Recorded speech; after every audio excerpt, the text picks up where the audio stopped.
All right, folks, this is Dr. Surasinghe. Let's start about our lecture on global climate change causes and effects.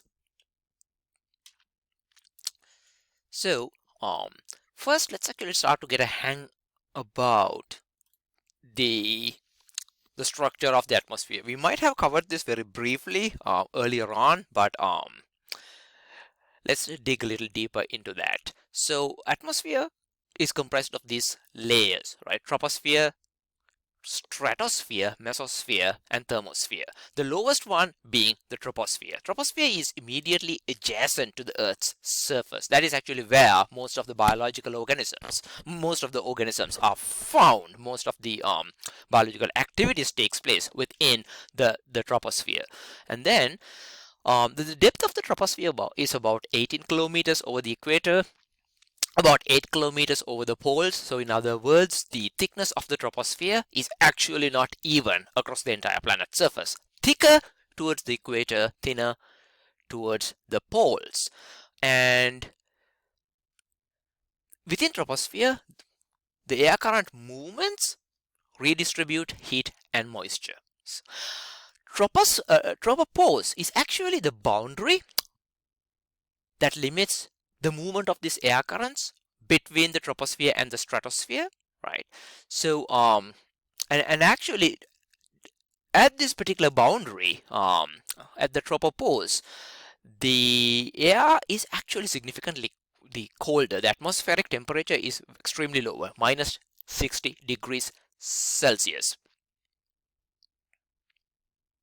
So beyond troposphere, at tropopause, in other words, at the tropopause, right, the rising air currents, the conventional currents, will not go any further, right? And so most of the weather changes in the climate, are driven by atmospheric changes happening within the troposphere. Like I mentioned in the previous point, the movement of the air current is largely limited to the troposphere. So because of that, what's happening in the troposphere in terms of changes in the atmospheric temperature, changes in the air pressure, changes in the wind patterns, wind currents, wind direction, the strength of the conventional currents, all of those, will dictate the global climate, right? So troposphere is largely responsible for structuring, shaping the climate that we experience. So next, moving on to the stratosphere, the next layer, it's actually extends to about 50 kilometers, give or take, from tropopause, right? And has almost no water vapor. Because that's again, that because of the tropopause, water vapor moving further into the troposphere is limited, but it has actually about 1,000 times more ozone than troposphere does. In fact, tropospheric ozone could be largely the result of pollution. And the ozone presence in the stratosphere is actually extremely important. In the stratosphere, ozone presence is not any signs of pollution. It's natural. It's actually absence of that would be unnatural. That ozone will absorb ultraviolet radiation, UV light, which helps to warm up the stratosphere, right? So the temperature actually tends to increase with increasing elevation in the stratosphere, right? So in troposphere, like I mentioned, presence of ozone is considered a pollution, right? So in stratosphere, you don't see much mixing or air circulation happening. Now, the ozone the absorption of ultraviolet light by ozone layer is important, which is done by stratosphere. It protects the earth from certain harmful UV radiation that could damage different types of living tissues, including both plants and animals. Ozone has been depleted by pollutants like freons and bromines, largely chlorofluorocarbons, but I did mention to you very extensively that that problem is no longer happening, right? Actually, the damage that was done to ozone layer has been repaired with the cut down of chlorofluorocarbons, a success story in terms of policy and environmental management. Mesosphere or mesosphere is actually sort of the middle layer, which extends about 80 kilometers from the Earth's surface. Now here in the mesosphere, the temperature declines with increasing elevation. Now let's get into thermosphere, which is the uppermost layer of the atmosphere, right? It's begins about 8 kilometers from starts at 80 kilometers away from the Earth's surface. You have a lot of ionized gases and the temperature is quite high, right? And lower thermosphere has ion which are bombarded by high energy radiation coming from sunlight and also from some cosmic radiation that are not necessarily originating from the sun, right? And that kind of bombardment of ions in the in thermosphere by cosmic and solar radiation creates this northern lights. It's a phenomena called aurora borealis. Now, where exactly thermosphere ends, you don't have a sharp boundary. Okay, now let's actually get into, well, we just talked about some basics of the greenhouse effect of the atmosphere. Now let us talk about greenhouse effect. Now, learning about greenhouse effect is extremely important for climate change. Now, first of all, greenhouse effect is natural. It is unnatural not to have greenhouse effect. So what triggers climate change is not the natural greenhouse effect, it is actually the enhanced greenhouse effect. Now, let's talk about how the atmosphere interacts with solar radiation, how the Earth's surface interacts with solar radiation, leading to creation of the greenhouse effect. Now, greenhouse effect, where the word comes from, well, you know how greenhouses work. Those are glass constructed buildings in which we actually keep plants, right?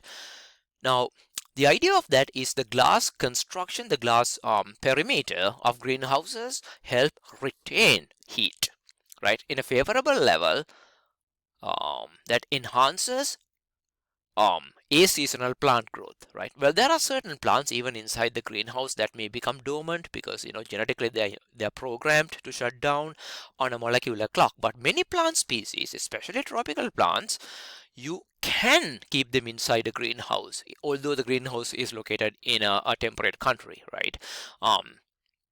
Because the temperature is a primary driving force of an organism's life history. So what we are talking about here with respect to Earth atmosphere is Earth atmosphere acting like a artificial greenhouse. Okay, so follow with me what's happening over here. First, solar radiation comes towards the planet Earth. Solar radiation passages through the atmosphere, and the incoming solar radiation has about 343 watts per square meter in terms of energy, right? And what happens is actually a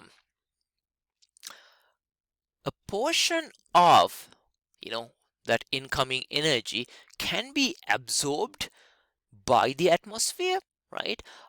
And therefore the net incoming solar radiation is going to be about 240, right?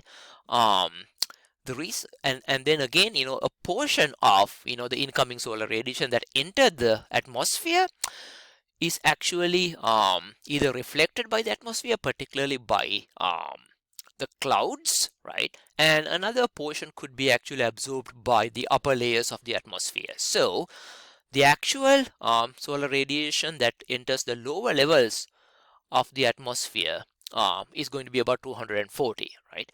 And then what happens is actually there is about 168 watts per square meter is actually absorbed by the Earth's surface, and the Earth's surface is warmed by that solar radiation which actually that actually stroke the planet's surface, right? Now once the solar radiation intercepts the Earth's surface, another portion, right, is also reflected by the Earth's surface. Now remember, there are two reflections, some by atmosphere, some by clouds, and another portion by the Earth's surface, right? So that's why if you look at the numbers, that's why the numbers are declining. 343 comes in, only 240 actually enter the lower strata of the atmosphere, and only 168 actually contributes to warming of the Earth's surface. That's because there are lots of absorption and reflection happening. Now remember, a primary law of science is energy cannot be created nor destroyed, right? So whatever that is not warming up the planet's surface has been diverted elsewhere. Okay, and what happens to this energy that heats the Earth's surface, right? So when the planet surface takes up that heat, absorbs the heat, right? That heat is converted into that solar radiation is converted into heat energy. That heat energy can be emitted as long wavelength infrared radiation, in short IR radiation, right? That is radiated back towards the atmosphere. Okay, now out of that long wavelength infrared radiation, right, some of the infrared radiation is absorbed and re-emitted by the greenhouse gas molecules, right? Now the direct effect of that particular absorption of long wavelength infrared radiation is increase in the atmospheric temperature. Now what kind of gases are actually going to do this, right? Well, the gases, there are only certain gases in the atmosphere that is capable of intercepting this long wavelength infrared radiation and absorbing that and re-emitting it back towards the Earth's surface, right? Remember, this is a little complicated. Earth's surface gets heated up by solar radiation, converted that absorbed heat into absorbed solar radiation energy into heat energy. That heat energy is emitted back as long wavelength infrared radiation. That long wavelength infrared radiation is captured by greenhouse gases, for example carbon dioxide, water vapor, methane. Those are some key examples for greenhouse gases, right? And when those greenhouse gases, what they do is greenhouse gases, they will intercept this long wavelength IR radiation, right? Absorb it and then re-emit it back towards the Earth's surface. Now that process actually results in a net increase in the atmospheric temperature, right? And then afterwards, some now remember, the Earth's surface emitted long wavelength IR radiation. Only a portion of that IR radiation is actually re-emitted by the greenhouse gases, right? Another fraction is actually lost into the atmosphere. It sort of goes through the atmosphere and lost away from the atmosphere, leaves the planet Earth, right? So if you actually tally up what comes in and what goes out, it actually is a perfect energy balance, right? So this greenhouse gases function in retaining some of the long wavelength IR radiation, fixing that as temperature and re-emitting that back towards the Earth's surface is an extremely crucial, critical natural function that helps to sustain life on Earth. Now, without that particular activity, without that particular greenhouse effect, the Earth's surface temperature will be extremely colder. So if I were to come here, right, without this function from the greenhouse gases, the Earth's atmospheric temperature would be below freezing, right? Will be below freezing, which will not help evolution or maintenance of life, right? Most definitely not complex life forms, right? You might have some archaebacteria that could survive in such a cold sub-freezing temperature, but the life evolved on planet Earth only because greenhouse gases maintain a biologically favorable temperature that permits evolution of complex life forms. Now, let's talk about another related factor, something related to greenhouse effect or global climate change, albedo. Albedo effects refers to reflectivity. Now, certain Earth surfaces are um, better at reflecting infrared radiation, right? So that reflection or re-emission is extremely important because it is that re-emission of long wavelength IR radiation that helps to generation of the greenhouse effect. So certain surfaces contribute more towards heat retention. Some of them actually contribute less towards heat retention. Now, albedo is actually reflectivity, the opposite of absorption, right? If you look at this particular diagram, right, the fresh snow, that actually fresh in the sense white snow that has not been contaminated by dust or anything, they're extremely reflective, about 80 to 90%, right? As much as 95%. So snow cover on the ground, those ice sheets in the ocean, Atlantic ice sheets, um,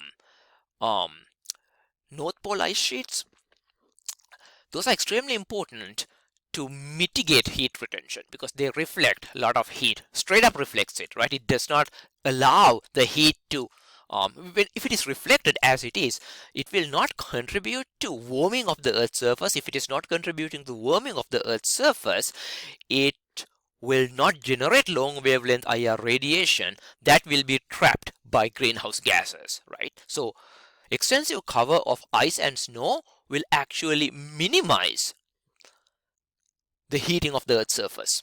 Okay, forests 10 to 20%, right, of albedo, or 10 to 20% of reflection. So forests contribute significantly towards generating heat on the Earth's surface, right?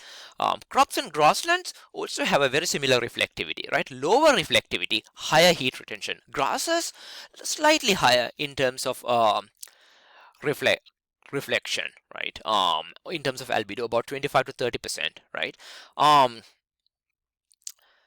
And then if you go to like non-natural or constructed land cover types like asphalt, right? Especially black-topped roads, parking lots, built lots, concrete, buildings. All of those actually have an extremely lower albedo effect, right? I mean, even lower than the crops, grasses, and forests, right? Could be as low as 5%, right? So those constructed surfaces, right, like buildings, like brickstones, like artificial grasses, like roads, like parking lots, like concretes, right? Those have a relatively lower reflectivity, meaning they will absorb a lot of heat, meaning they will actually heat up the Earth's surface a lot more, meaning they will re-radiate a lot of long infrared radiation that will be subsequently trapped by greenhouse gases. So not all Earth's surfaces equally contribute towards generating long wavelength IR radiation. That's an important part to think about. If you look at water, water also have extremely variable albedo effects, could be as low as 10%, could be as high as 60%. So compared to snow and ice, water actually have a lower reflectivity,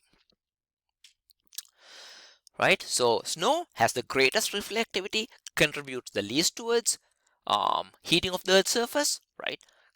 In contrast, liquid water relatively has a greater capacity to absorb heat, right?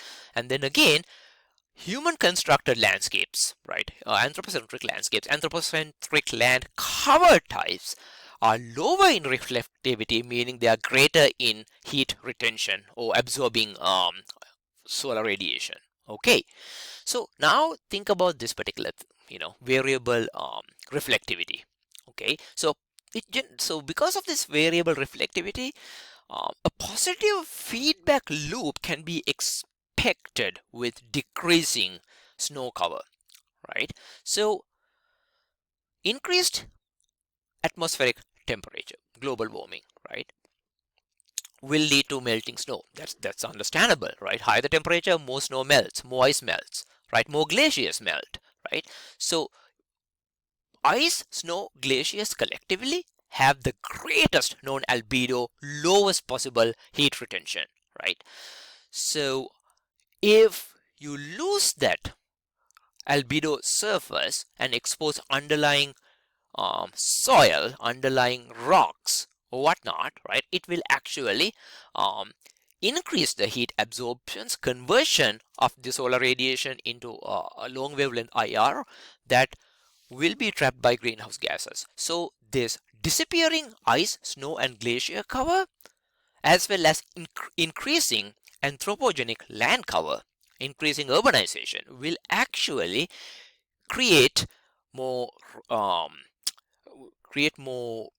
heat by generating a lot more long wavelength IR radiation that will be trapped increasingly by greenhouse gases, which increasingly heightens the atmospheric temperature, which will lead to more melting of snow and ice, right? So like that, global warming will create a positive feedback loop which will decrease natural albedo surfaces, increasing greater heat retention on the Earth's surface, right? So as you see in this diagram, right, if in the oceans, right, if you lose ice cover and snow cover, right, what you get in place of that is actually liquid water, which has a great lower albedo and greater um, heat retention capacity. So over time, what you will get is an increasingly fast rate of disappearing ice cover and snow cover in the ocean,